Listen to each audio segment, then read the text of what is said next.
नमस्कार दोस्तों, इस वीडियो में आप केबीएस पीआरटी 2017 पेपर के हिंदी पार्ट का कंप्लीट सॉल्यूशन देखने जा रहे हैं। केबीएस पीआरटी 2017 पेपर में हिंदी से रिलेटेड कुल 15 अंक के प्रश्न पूछे गए थे। अगर आप केबीएस पीआरटी 2018, 2016 और 2017 और पहले के केबीएस पीआरटी के सभी कंप्लीट पेपर सॉल्यूशन को डिटेल में देखना चाहते हैं तो इस वीडियो के बाद इस वीडियो का डिस्क्रिप्शन जरूर चेक करिएगा। और अगर आप चैनल पर पहली बार विजिट कर रहे हैं तो इसको सब्सक्राइब करते हुए बेल आइकन को जरूर प्रेस कर लीजिएगा। चलिए दोस्तों, आज के इस महत्वपूर्ण वीडियो को शुरू करते हैं। पहला प्रश्न आप अपने स्क्रीन पर देख पा रहे होंगे, पूछा गया था बाइज्जत में प्रयुक्त उपसर्ग को पहचानिए। यहां पर किसी भी शब्द में उपसर्ग पहचानने के लिए अगर दिया जाए तो इसकी सबसे अच्छी विधि ये होती है कि आप मूल शब्द अलग कर दीजिए और उपसर्ग अलग कर दीजिए। उपसर्ग क्या होते हैं? जो किसी मूल शब्द से पहले जुड़ करके उसका अर्थ बदल देते हैं। जैसे कि यहां पर देखिए, यहां पर मैं वर्ड लिख रहा हूं बाइज्जत। अब यहां पर एक मूल शब्द है और उससे पहले जुड़ा हुआ जो शब्द होगा उसे ही उपसर्ग बोल देंगे। ठीक है, तो यहां पर मूल शब्द क्या है? इज्जत है। अब इज्जत से पहले क्या जुड़ा हुआ है? बा जुड़ा हुआ है, तो यहां पर बा उपसर्ग हो जाएगा, क्योंकि मूल शब्द उस शब्द को कहते हैं जिसको उपसर्ग से अलग करने के बाद उसका अपना एक अलग अर्थ होता है। ठीक है, तो बा को जब हम लोग अलग करेंगे तो इज्जत शब्द बचेगा और इज्जत यहां पर मूल शब्द है। इज्जत मूल शब्द है और इज्जत मूल शब्द से पहले लगे हुए शब्द या फिर वर्ण को ही हम लोग उपसर्ग बोलते हैं। ऑप्शन नंबर 2 में देखिए बा दिया गया है, विकल्प नंबर 2 यहां पर बिल्कुल एप्रोप्रिएट जवाब हो जाएगा। अगला प्रश्न पूछा गया था, यद्यपि शब्द का संधि विच्छेद नीचे दिए गए विकल्पों में से चुनिए। यद्यपि का संधि विच्छेद हो जाता है यदि धन अपि। ऑप्शन नंबर 2 इसका बिल्कुल सटीक जवाब है। अब ये बनता कैसे है देखिए, यदि में जो अंतिम वर्ण है छोटी ई, क्या लगा है? छोटी ई लगा है, और अपि का जो पहला वर्ण है वो अ है। आपने यड़ संधि पढ़ा होगा, यड़ संधि में जब छोटी ई या फिर बड़ी ई के बाद कोई स्वर आता है तो ये किस में कन्वर्ट हो जाता है? ये य में कन्वर्ट हो जाता है। यहां पर जो यद्यपि लिखा गया है एक्चुअली में ये होता कैसे, इसको ध्यान से देखिएगा। ये होता है य, फिर होता है आधा द, फिर होता है य और फिर होता है प।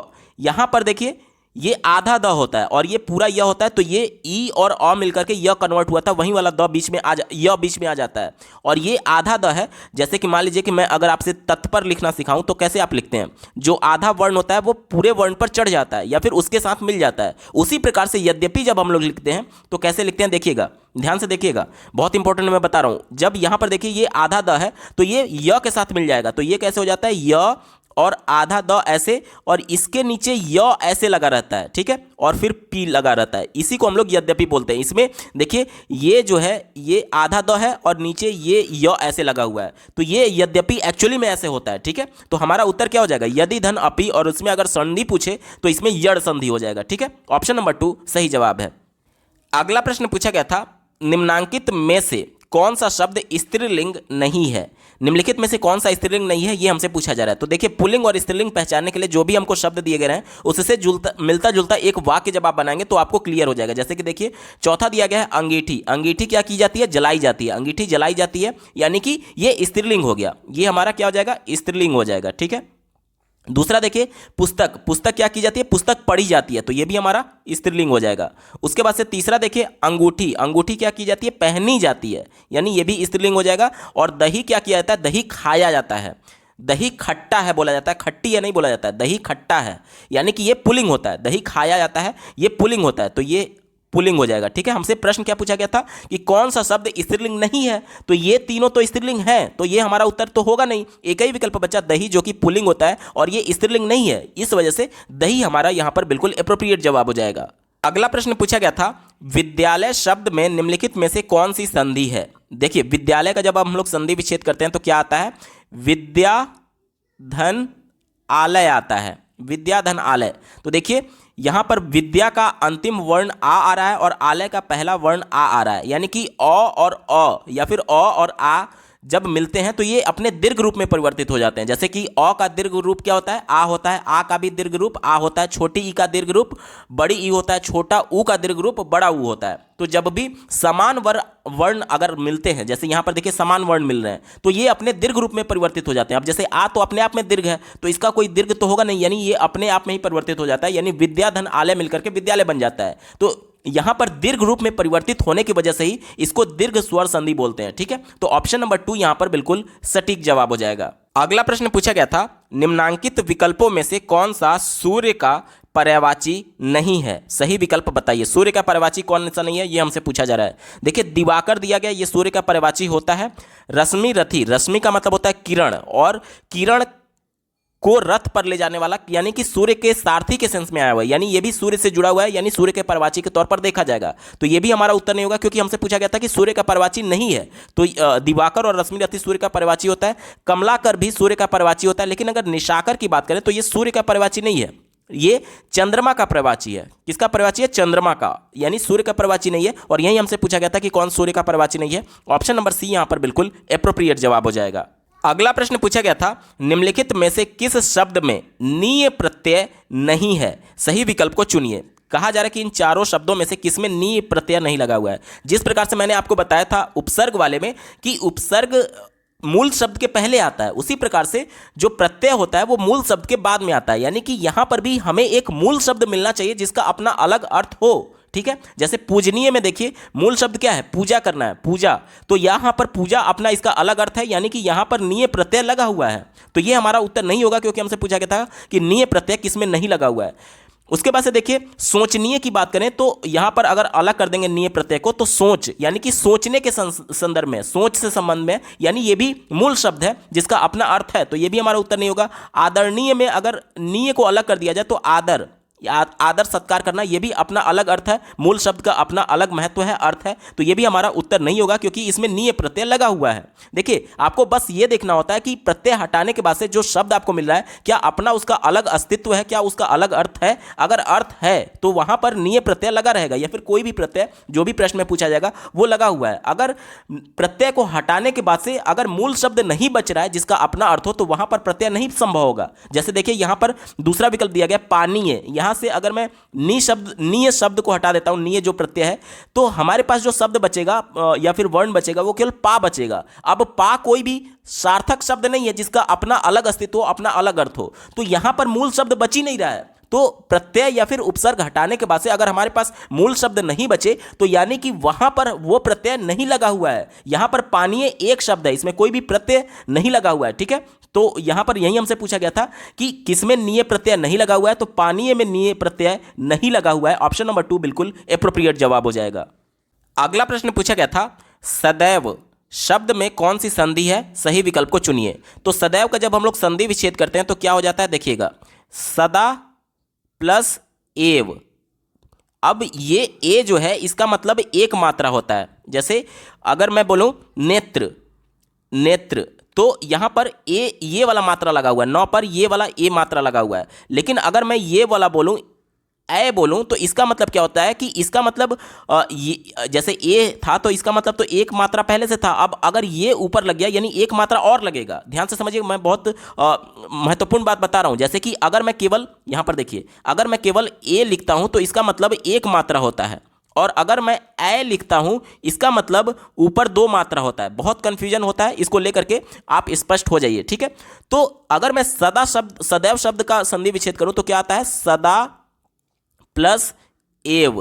तो यहां पर देखिए सदा का अंतिम वर्ण क्या आ रहा है, आ रहा है। ठीक है, और एव का पहला वर्ण क्या आ रहा है, ए आ रहा है। तो जब आ में ए मिलता है तो ये अपने ए में कन्वर्ट हो जाता है, यानी कि वृद्धि हो जाता है। जैसे देखिए पहले एक मात्रा था, ए का मतलब मैंने आपको क्या बताया कि एक मात्रा, तो अब ये किस में कन्वर्ट हो रहा है, ए में कन्वर्ट हो रहा है, यानी वृद्धि होकर के एक मात्रा से दो मात्रा में कन्वर्ट हो जाता है। इसीलिए इसको वृद्धि संधि बोलते हैं। क्या बोलते हैं, वृद्धि संधि बोलते हैं। ऑप्शन नंबर 3 इसका बिल्कुल एप्रोप्रिएट जवाब हो जाएगा। उम्मीद करता हूं आपको बेहतर ढंग से समझ में आया होगा। अगला प्रश्न पूछा गया था, आकाश और जमीन के मिलने का जहां आभास हो के लिए निम्नांकित विकल्पों में से सही विकल्प को बताइए। यानी कि एक ऐसा स्थान जहां पर यह प्रतीत हो कि वहां पर दूर जाकर के आकाश और जमीन बिल्कुल मिल जा रहे हैं, टच हो जा रहे हैं। जैसे कि आप बहुत दूर देखेंगे तो लगता है ना कि आकाश जमीन में टच हो रहा है, तो वहीं पूछा जा रहा है कि उसको क्या कहा जाता है। पहला विकल्प दिया गया है गोधुली। तो देखिए शाम के 5 बजे से लेकर के 7 बजे का जो समय होता है उसे हम लोग गोधुली बोलते हैं, जब सूर्य ढल रहा होता है। ठीक है, तो ये हमारा उत्तर नहीं होगा क्योंकि ये सूर्य के ढलने से संबंधित है। धुंधुलका क्या होता है, तो धुंधुलका का मतलब वो होता है कि वह समय जिसमें धुंधला प्रकाश हो, यानी कि हल्का हल्का अंधेरा होता है। तो ये भी हमारा उत्तर नहीं होगा। क्षीर सागर क्या होता है, तो देखिए इसके दो अर्थ होते हैं। एक तो 7 समुद्रों में से एक समुद्र के सेंस में इसका मतलब लिया जाता है, और दूसरा दूध से भरा हुआ समुद्र जिसमें नारायण शेष सैया पर सोते हैं, क्षीर सागर का ये मतलब होता है। तो ये भी हमारा उत्तर नहीं है, एक ही विकल्प बचा क्षितिज। क्षितिज का मतलब यही होता है कि वो स्थान जहां पर ऐसा प्रतीत हो, ऐसा आभास हो कि आकाश और जमीन परस्पर मिल रहे हैं। ठीक है, तो ऑप्शन नंबर 4 क्षितिज इसका बिल्कुल सटीक उत्तर है। अगला प्रश्न पूछा गया था, अक्षौ वर्ण किन वर्णों के संयोग से बना हुआ है? निम्नलिखित विकल्पों में से सही विकल्प की पहचान कीजिए। यहां पर मैं बता दूं कि यह प्रश्न गलत है, इसके चारों विकल्प गलत हैं। देखिए हमारे पास जो संयुक्त व्यंजन है उनकी संख्या टोटल 4 है। कौन कौन सा? अक्ष, त्र, ज्ञ और श्र। देखिए अक्ष कैसे बनता है? यह बनता है क प्लस मूर्धासा से। उसके बाद से त्र कैसे बनता है? त प्लस र से। उसके बाद से देखिए ज्ञ कैसे बनता है? ज प्लस इया से। माफ कीजिएगा, ये अ नहीं बल्कि इया होता है। क्या होता है? इया होता है। और श्र कैसे बनता है? तालव्य स से प्लस र से मिलकर के। आपको ध्यान देने वाली बात यह है कि जहां पर मैंने पहला वर्ण लिखा है इन सबके नीचे देखिए हलंत लगा हुआ है। हलंत का मतलब यह होता है कि ये सभी जो वर्ण है वो स्वर रहित है। देखिए स्वर और व्यंजन की परिभाषा आपने पढ़ी होगी। स्वर क्या होते हैं? जो स्वतंत्र होते हैं, यानी उनका किसी का हेल्प नहीं लेना पड़ता उच्चारण करने समय। लेकिन जो व्यंजन होते हैं यानी कि जो कॉन्सोनेंट होते हैं वो स्वर के साथ उच्चारित होते हैं। बिना स्वर के कोई भी कॉन्सोनेंट या फिर व्यंजन उच्चारित नहीं किया जा सकता। अब यहां पर देखिए क की बात की जाए, त की बात की जाए, ज की बात की जाए, ये सभी क्या हैं? और तालव्य श की बात की जाए, ये सभी व्यंजन होते हैं और इनका उच्चारण करने के लिए इसमें स्वर लगाना होगा। अगर नीचे हलंत लगा हुआ है, जैसे ध्यान से देखिएगा, अगर मैं नीचे ऐसे लिख रहा हूं क, इसका मतलब यह है कि इसमें स्वर नहीं लगा हुआ है। क हम लोग कैसे लिखते हैं? ऐसे लिखते हैं। इसका मतलब ये होता है कि ये क प्लस अ मिलकर के ये टोटल क बनता है। यानी कि अगर इसमें हम लोग क पूरा लिखते हैं, इसका मतलब ये हुआ कि इसमें स्वर लगा हुआ है। और क के नीचे अगर केवल हलंत है, इसका मतलब ये हुआ है कि इसमें स्वर नहीं लगा हुआ है। ठीक है, तो यही ध्यान देने वाली बात है कि जितने भी संयुक्त व्यंजन होते हैं उसमें जो पहला वर्ण आता है जिसके नीचे हलंत लगा रहता है उसमें स्वर नहीं है। यानी कि क, त, ज और श, इसके नीचे हलंत लगा हुआ है, यानी इसमें स्वर नहीं मिला हुआ है। ठीक है, तो अक्षा कैसे बना हुआ है? देखिए यही हमसे प्रश्न में पूछा गया था। तो क प्लस मूर्धासा से मिलकर के बना हुआ है। क प्लस मूर्धासा, आप विकल्पों में देखिए कहीं पर भी क प्लस मूर्धासा की बात नहीं की गई है। चारों विकल्प इसके गलत है। उत्तर हो जाएगा क प्लस मूर्धासा से मिलकर के अक्षा वर्ण बनता है। ठीक है, ऑप्शन तो गलत है, तो यही हमारा बिल्कुल सटीक जवाब हो जाएगा। अगला प्रश्न पूछा गया था, अब्दुल्ला ने नमाज पढ़ी, इस वाक्य में कौन सा काल है? सही विकल्प को बताइए। अब्दुल्ला ने नमाज पढ़ी यानी कि नमाज पढ़ने का काम कंप्लीट हो चुका है भूतकाल में ही, तो इसका उत्तर क्या हो जाएगा? भूतकाल हो जाएगा। पहला विकल्प देखिए वर्तमान काल दिया गया, तो पढ़ने का काम तो खत्म हो चुका है ना, पूरा पूर्ण हो चुका है। तो यहाँ पर वर्तमान काल होने का तो सवाल ही नहीं है। भविष्य काल भी नहीं होगा क्योंकि भविष्य काल फ्यूचर में होता है, ये काम खत्म हो चुका है। भूतकाल भी विकल्प नहीं होगा, एक ही विकल्प बचा भूतकाल। ऑप्शन नंबर सी यहाँ पर बिल्कुल अप्रोप्रिएट जवाब है। अगला प्रश्न पूछा गया था, निम्नलिखित शब्दों में से कौन सा शब्द घर का पर्यायवाची है? सही विकल्प को बताइए। चौथे विकल्प से अगर हम लोग शुरुआत करें, दिया गया है वनिता, तो वनिता जो होता है वो स्त्री या फिर औरत का पर्यायवाची होता है। और प्रश्न में हमसे घर के बारे में पूछा गया, तो ये तो उत्तर होगा नहीं। साधु आप जानते हैं, साधु संत के बारे में, तो ये भी उत्तर नहीं होगा। जटिल मतलब कि कठिन, तो ये भी उत्तर नहीं होगा। गृह का मतलब होता है घर, और यही घर का पर्यायवाची है। ऑप्शन नंबर 1 बिल्कुल अप्रोप्रिएट जवाब हो जाएगा। अगला प्रश्न पूछा गया था, सुख शब्द का विलोम नीचे दिए गए विकल्पों में से बताइए। सुख का विलोम क्या हो जाएगा? उल्टा क्या हो जाएगा? दुख हो जाएगा। तो दिए गए विकल्प में देखिए ऑप्शन नंबर 3 में बात की गई है, विकल्प नंबर 3 दुख इसका सही उत्तर है। अगला प्रश्न पूछा गया था, निम्नांकित शब्दों में से कौन सा शब्द बहुवचन है? सही विकल्प को चुनिए। बहुवचन हमें चुनना है। ठीक है, तो यहां पर देख लीजिए, बहुवचन जानने के लिए सबसे पहले आपको पुरुष को जानना अनिवार्य होगा। तो देखिए हिंदी में 3 प्रकार के पुरुष होते हैं। पहला उत्तम पुरुष, दूसरा मध्यम पुरुष और तीसरा अन्य पुरुष। जब कोई, जैसे मैं किसी से बात कर रहा हूं, तो जब मैं किसी से बात कर रहा हूं तो मैं वक्ता हो गया, यानी बोलने वाला। तो जो वक्ता होता है वो उत्तम पुरुष होता है, यानी मैं जो हो गया वो उत्तम पुरुष हो जाता है। मैं क्या होता है? उत्तम पुरुष। और इसके साथ जो सुन रहा होता है, जैसे कि मैं मान लीजिए आपसे बात कर रहा हूं, तो आप यानी कि तुम के सेंस में, तो तुम जो होता है वो क्या होता है? वो मध्यम पुरुष होता है, यानी कि जो मेरी बातों को सुनेगा तुम, वो मध्यम पुरुष हो जाएगा। यानी कि 2 बच्चे बात कर रहे हैं, तो जो बोलेगा, जो वक्ता है वो उत्तम पुरुष है, और जो सुन रहा है यानी जो श्रोता है वो मध्यम पुरुष है। यानी मैं आपका उत्तम पुरुष और तुम आपका मध्यम पुरुष हो गया। और इसके अलावा जितने होते हैं वो अन्य पुरुष के सेंस में होता है। यानी कि अगर हम लोग मैं आपसे बात कर रहा हूं, लेकिन बात कर रहा हूं किसी तीसरे बंदे की जो कि हमारे बीच में नहीं है, तो उसे हम लोग अन्य पुरुष बोलते हैं, यानी कि वह क्या हो जाएगा? अन्य पुरुष हो जाएगा। अब ध्यान से समझिएगा, हमसे क्या पूछा गया था? हमसे पूछा गया था बहुवचन के बारे में। तो वह जो होता है वो अन्य पुरुष का एक वचन होता है, तो ये हमारा उत्तर नहीं होगा। मैं जो होता है वो उत्तम पुरुष का एक वचन होता है, तो ये भी हमारा उत्तर नहीं होगा। और तुम जो होता है वो मध्यम पुरुष का एक वचन होता है। अब इसका बहुवचन क्या होता है, एक एक बार जल्दी से देख लेते हैं। तुम का बहुवचन होता है तुम सब या फिर तुम लोग। मैं का बहुवचन क्या होता है? हम सब। वह का बहुवचन क्या होता है? वे लोग।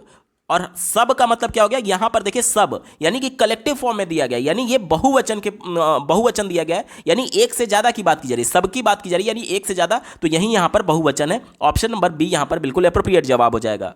अगला प्रश्न पूछा गया था, ढ वर्ण किस वर्ग का है? दिए गए विकल्पों में से सही विकल्प को छांटिए। तो जैसे देखिए हम लोग पढ़ते हैं, जैसे क ख ग घ अंग, उसके बाद से च छ ज झ झ इया, उसके बाद से ट ठ ड ढ अड़, उसके बाद से क्या पढ़ते हैं? त थ द ध न, उसके बाद से प फ ब भ ब म। तो यहां पर देखिए ये जो वर्ग है, ये जो हम लोग पढ़ रहे हैं, एक तरीके से व्यंजन जो पढ़ रहे हैं, इसका जो पहला वर्ण होता है, जैसे कि क च ट त प, ये वर्ग बोला जाता है। जैसे कि क वर्ग के अंतर्गत क्या क्या आएगा? क आएगा, ख आएगा, ग आएगा, घ आएगा और अंग आएगा। वही हमसे पूछा जा रहा है। और इसके बाद से देखिए च वर्ग के अंदर क्या क्या आएगा? च आएगा, छ आएगा, ज आएगा, झ आएगा, इ आएगा। और ट वर्ग के अंतर्गत कौन कौन सा आएगा? ट आएगा, ठ आएगा, ड आएगा, ढ आएगा, अड़ आएगा। हम ढ हमसे पूछा गया था, तो ढ किस में आ रहा है? ट में आ रहा है, यानी ये ट वर्ग का हो जाएगा। उत्तर क्या हो जाएगा? दिए गए विकल्प में देखिए ऑप्शन नंबर 4 ट वर्ग इसका बिल्कुल एप्रोप्रिएट जवाब हो जाएगा। अगला प्रश्न पूछा गया है, निम्नांकित शब्दों में से किस शब्द की वर्तनी ठीक है सही विकल्प को चुनिए। वर्तनी को अंग्रेजी में स्पेलिंग बोलते हैं, यानी कि कौन सा शब्द सही तरीके से लिखा गया है, ये हमसे पूछा जा रहा है। ठीक है, चलिए चौथे विकल्प से शुरुआत कर लेते हैं। कहा जा रहा है कि परिचार, तो परिचार नहीं होता है बल्कि प्रचार होता है, तो ये गलत हो गया। तीसरा दिया गया परचार, तो ये भी गलत है। पहला देखिए पारिचार, पारिचित दिया गया, देखिए परिचित होता है, परिचित, यहां पर आ की मात्रा नहीं होती, पा लिखा गया। परिचित नहीं होता है, परिचित होता है, पारिचित नहीं होता है, तो ये भी गलत हो गया। एक ही विकल्प बचा ऑप्शन नंबर 2 प्रचार, इसका बिल्कुल एप्रोप्रिएट जवाब हो जाएगा।